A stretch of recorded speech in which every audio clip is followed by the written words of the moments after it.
What's the one number that can define a cyclist's greatness? For decades, one name and one number stood above all others: Greg Lemond and his astronomical VO2 Max of 92.5. This figure, representing the maximum rate of oxygen consumption during exercise, has been the stuff of legend, a testament to the raw, natural talent of a three-time Tour de France winner.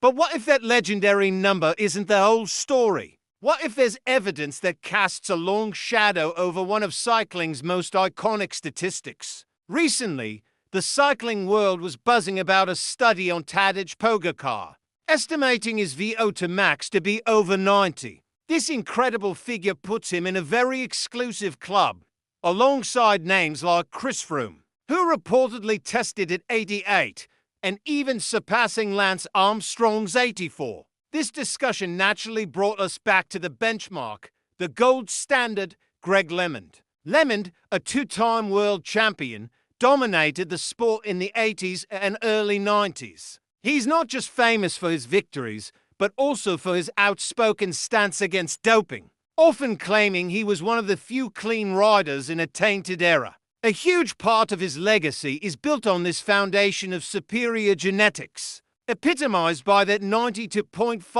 VO2 max. It was seen as proof that he could win clean, powered by an engine unlike any other. But now, a controversial figure from cycling's past, Johan Bruyneel, is challenging this long-held belief. On his podcast, The Move, Bruyneel, the former team director of Lance Armstrong's U.S. Postal Service team, dropped a bombshell. He didn't just question Lemond's number. He claimed to have physical evidence that tells a very different story. Bruyneel's comments were sparked by Lemond's continuous criticism of later generations of cyclists. He said, "Now that you talk about VO2 max, it's funny I talk about this, because today I saw an interview of him again, banging on cyclists who were post his generation. My good friend Greg Lemond. He's famous for claiming he has the best VO2 max ever measured in cycling. He says he's the only clean cyclist of his era."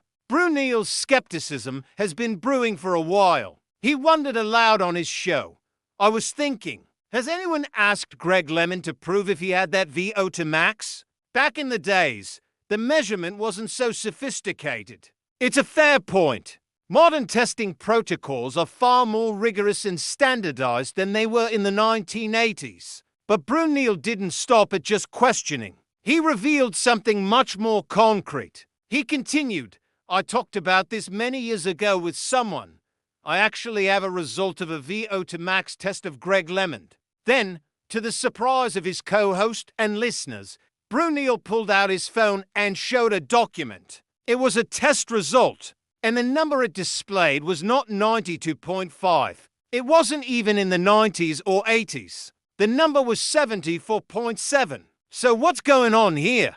How can there be such a massive discrepancy? A difference of nearly 18 points is not just a minor fluctuation, it's a chasm. Bruyneel provided context for this particular test. The document was from 1988, a notoriously difficult period in Lemond's career. This was the time after Lemond's near-fatal hunting accident in 1987. He was struggling to regain his form and find a team. As Bruyneel explained, "I think it was the season before he went to ADR.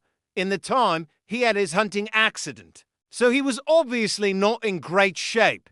He was overweight, didn't have a great season at all." According to Bruyneel, Lemond was trying out for a French team called Fagor, which ultimately signed Stephen Roche instead. As part of the process, Lemond underwent a physical evaluation with the team doctor. Lemond did a test with a doctor of that team, Bruyneel stated. "And guess what? This doctor I met.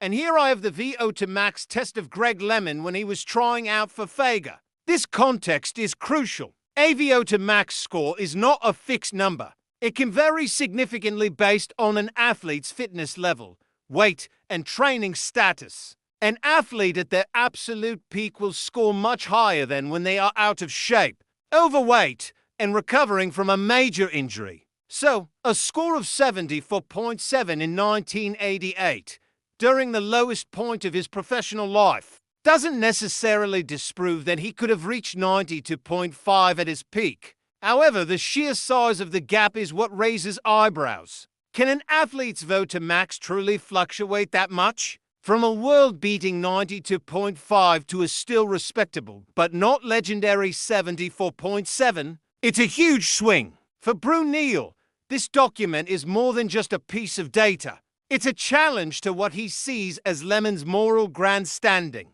Bruyneel has long been a target of Lemond's anti-doping crusade, and there's clearly no love lost between them. Bruyneel's point is that while Lemond constantly criticizes others, his own legendary claims have never been subjected to the same level of scrutiny. Don't get me wrong, Bruyneel clarified, Greg Lemond is a great athlete, a great champion. He was very strong, but there's nobody who has asked him, okay, you claim to have the highest VO2 max result measured in cycling.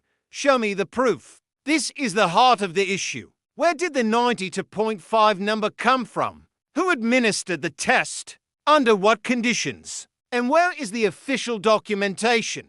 For a number that has become such a cornerstone of cycling folklore, the origins are surprisingly murky. It's been repeated so often that it's accepted as fact, but the primary source evidence has never been widely publicized. Lemond's career is a story of incredible highs and devastating lows. He won the Tour de France in 1986, then suffered the hunting accident that nearly ended his life. His comeback to win the Tour again in 1989, by a mere 8 seconds, is arguably the greatest comeback story in all of sports. He then won his third Tour in 1990. His peak was undeniable. So is it possible he hit 92.5 during that peak, perhaps before the accident? Absolutely. But it's also possible that the number has been mythologized over time. Without the paper trail, it remains an unverified claim.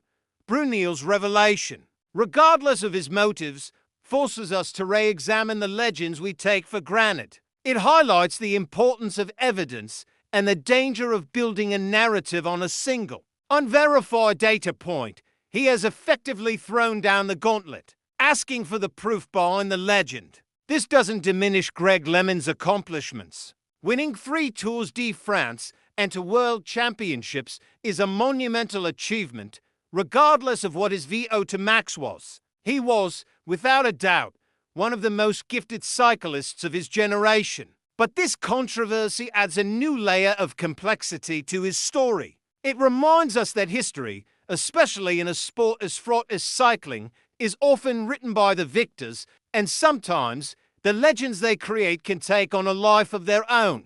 The story of Greg Lemond's 92.5 VO2 max is a powerful one.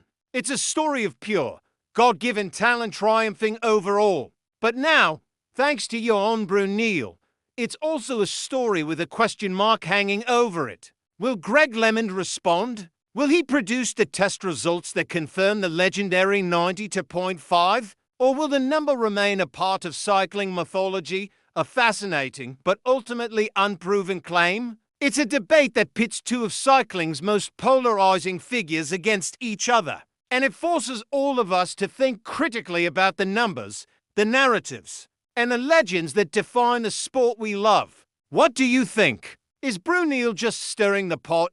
Or does he have a legitimate point? Does this change how you view Greg Lemond's legacy? Let me know your thoughts down in the comments. Thanks for watching, and if you enjoyed this deep dive, make sure to like the video and subscribe for more content on the stories that shape the world of cycling.